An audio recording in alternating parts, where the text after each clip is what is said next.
আমাদের সমাজে ডিভোর্সি নারীদেরকে ভিন্ন চোখে দেখা হয়।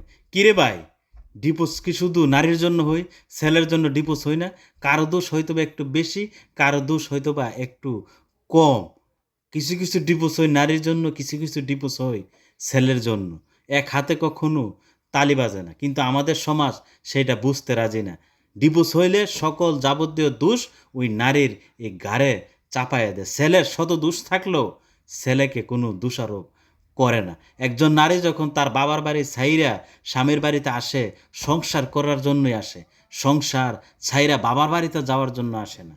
অতি কষ্টে অতি দুঃখে যখন আর পারে না, তখনই একজন নারী ডিভোর্স দিয়ে তার বাবার বাড়িতে চইলা যায়। কিন্তু আমাদের সমাজ সেটা বুঝতে রাজি না। ওই ডিভোর্স হইলে সব দোষ ওই নারীর ঘাড়েই চাপাই দেয়। কখন যে আমাদের সমাজের এই দৃষ্টিভঙ্গি পরিবর্তন হবে, একমাত্র উপরওয়ালাই বলতে পারবে। উপরওয়ালা যদি তাদেরকে একমাত্র হেদায়েত দান করতে পারে।